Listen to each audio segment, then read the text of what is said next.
President Trump has been described as a lot of things by a lot of people.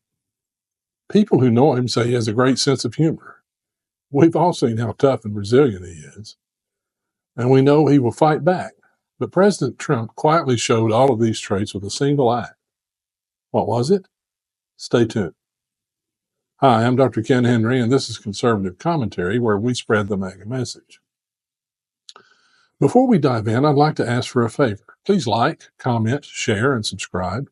It really helps us out. And go over to youtube.com/@themagamessage and check out our other videos. We watched in horror when President Trump was shot in Butler, Pennsylvania. But what he did afterward defines him as a leader. He stood up and reassured the American people that he was okay and that he and they will continue to fight. We watched him endure both criminal and civil lawsuits motivated by nothing more than politics. And he actually saw his poll numbers increase each time a new suit or indictment was filed. We saw him run two separate campaigns, one against Joe Biden, who he chased out of office, and one against Kamala Harris, who he trounced at the polls. But without fanfare, President Trump hugged his mugshot from the Georgia prosecution outside the door to the Oval Office in the area called the Mini Oval. And to cap it off, his official presidential portrait is strikingly similar to the mugshot. Humor, resilience, and maybe the greatest F you all in one simple, quiet act. That's President Trump. Watch the following clip and please share your thoughts in the comments. Well, this is quite a story we have for you. This just out. It was a photo that was taken yesterday in the Oval Office. So zoomed out, it just looks like an ordinary photo, right? You see the president there with Modi, the Secretary of State, just a meeting. But when you zoom in into that door, what you see captured in that red circle is the mugshot of President Trump. Now, this is a rather interesting place. This is called Outer Oval. This is where pretty much every guest, with few exceptions, walks through. Then to the left, you see the top of a grandfather mahogany clock. And then you walk into the Oval Office, meaning just about every guest, with few exceptions, some enter the Roosevelt Room, will walk past the Fulton County mugshot of President Donald J. Trump. How is that for irony? You know, Tommy, I look at this, and there's so much symbolism here. Yeah. Because Democrats tried to destroy this man, and that photo captures that endeavor. They did not destroy him. He is hanging up the photo in Outer Oval that Democrats in Congress, senators, will have to walk by when they meet President Trump in the Oval Office. He's trolling the trolls, and it's so epic. I love it so much, but I think it's also not even just for him a sign of resilience, but for the American people as well. That was a turning point, that mugshot. There's a reason he was so proud of it. He didn't look at it like you typically look at a mugshot. He looked at it like a badge of honor. He marketed it. It was a big moment for him in a campaign season of so many moments.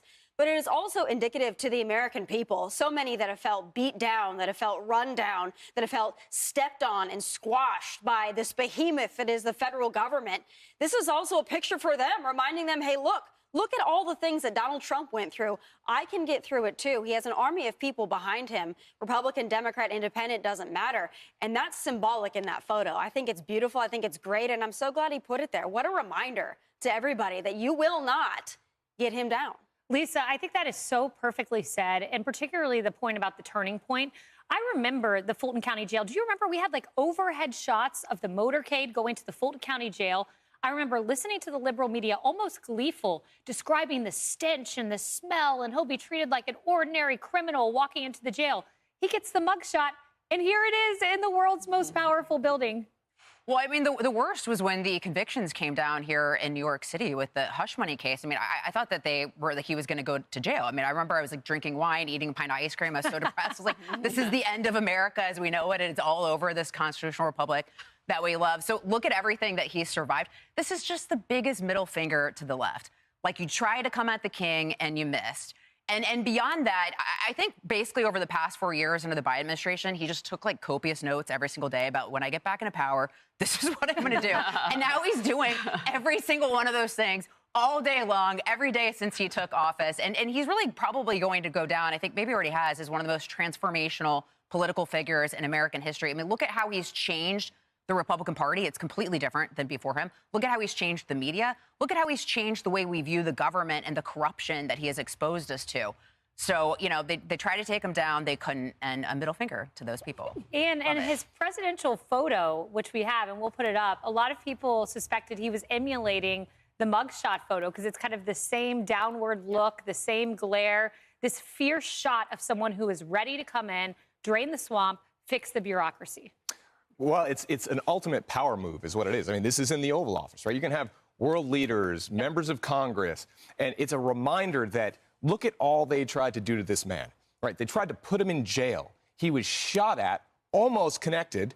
Then there was another assassination attempt. Then they swapped out Joe Biden, who couldn't function anymore, and put in Kamala Harris, making it extremely, he had to run against two people, as he says. He still won. And so for all those people, whether it's, you know, world leaders coming in and saying, this man is somebody who executed the greatest political comeback of all time, but to his adversaries, it's, you have sown the wind, now you are reaping the whirlwind. Yeah, you know, I love Cheryl, that. I love a little head fake, like the trolling, like you said. Invite Adam Schiff or like some of these guys who are on the J6 committee and just like have them walk past the shot and sit across from the Resolute desk. All the world leaders that are going to be walking into the Oval are going to see that. And I think this is his never forget moment. Remember, he's a New Yorker. And Donald Trump is, by putting up not only as the New York Post cover, congratulations, New York Post, but also the fact that he is telling everybody, look, I'm tough. I mean, Donald Trump came from New York City real estate. It is one of the toughest, most difficult industries in this city to work in. It is not for the faint of heart. And he never. And this shows that he's a fighter. And this, and I'm wondering if the other picture they should put up is him in Butler, PA, with his fist up in the air. Let's frame that one somewhere else. If anybody's watching at the White House, just a thought. I'm throwing it out there right now. I like that. I bet it's hanging somewhere. We will investigate and find out. It's an iconic photo. Look at it there.